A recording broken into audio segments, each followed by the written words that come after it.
Good morning to everyone. Thank you, Dr. Frieden, for speaking with us today. It's such an honor and pleasure to speak with you. I just first want to start out by saying you are a huge advocate and proponent of preventative medicine, and I know you're advocating for increased funding for pandemic and emergency preparedness. So can you tell us, why is this so important, and how should these funds be used?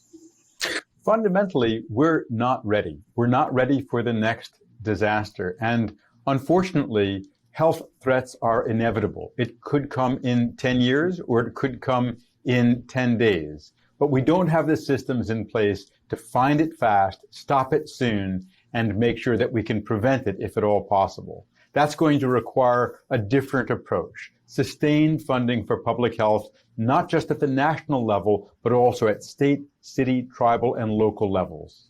I couldn't agree with you more. And you're also advocating for the manufacturing of more mRNA hubs so that we can create more vaccine globally. How does this look? How can we come about this moving forward? The bottom line is there isn't enough vaccine, particularly not enough of the most flexible and apparently most effective vaccines, the mRNA vaccines. Interestingly, they're quicker to scale up. They're easier to tweak for new variants, but we don't have the kind of production needed. We are billions of doses short. This is not just a matter of sharing the pie more equitably. Yes, that's important. But even more important, even more urgent, is scaling up manufacturing so that we have enough vaccine for the world. That's not just a moral imperative, though it will save millions of lives. It also is in our self-interest because it will reduce the chance that a dangerous variant will emerge. It will reduce the time needed to resume travel and trade, and it will reduce the risk of political instability that could be damaging for U.S. interests. But fundamentally, it's the right thing to do. The right thing morally, the right thing epidemiologically, and the right thing politically.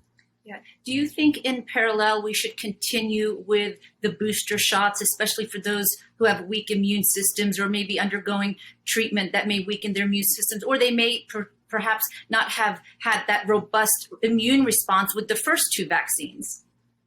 There's a lot we still need to learn about the optimal vaccine dosage schedule.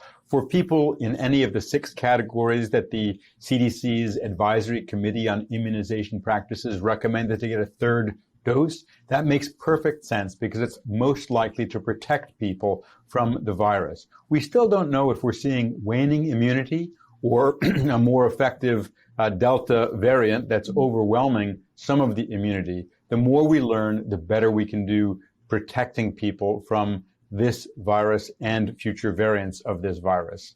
But in terms of boosters, I think we need to see more information. What's really happening? Who is having severe either hospitalization or death after vaccination? And this is one of the areas that really demonstrates how weak the U.S. health and public health care data systems are. We don't have very basic information on who is getting breakthrough infections, what are the risk factors, and who may need and benefit from a 3rd dose. Yeah, and we know, Dr. Frieden, that children, we see an increase in the amount of cases in the younger population. Do you think that once the vaccine approval for those under the age of 12 occurs, you think that will happen this year, and you think it will have a significant positive impact in ending this pandemic? Well, first and foremost, right now, we have to take steps to allow our kids to get back to school and stay in school safely. And that means a multi-layered approach to safe learning in school. Everyone who can be vaccinated should be. Everyone should wear a mask indoors. And we need to increase ventilation and prepare for cases and protect those kids and staff who may have severe underlying conditions and maybe can't learn safely in person yet. For the younger age groups, it's going to be earliest late this year or early next year before there's an approved vaccine. And we can't give up on this school year. Too much learning was lost. Too many tragedies occurred last year. We can protect our kids. We can protect our schools, our teachers, our staff, if we work together to get our kids back to school, learning in school, and safely. Yeah, absolutely. It's all about teamwork, and top priority should be to get our kids back in school for sure. I totally agree with you there. Dr. Frieden, you have been a public servant, a health leader for many years. What would you say are some of the most valuable lessons that we learned this past year and a half from the COVID pandemic? Well, I would mention three. First, it's crucially important that we invest in public health. Our defenses were weak. Unless we strengthen our public health defenses, we will still remain far too vulnerable. Second, let's focus on the facts, understanding the facts, let people know what we know, when we know it, what we don't know, and what we're trying to do to find it out. Let's try to recognize that we're all in this together, that the only enemy here is a virus or other microbes. And if we work together, we're going to do better, save lives, get our economy back faster, and make sure that we can move forward. And third, we really need a much better primary healthcare system in this country.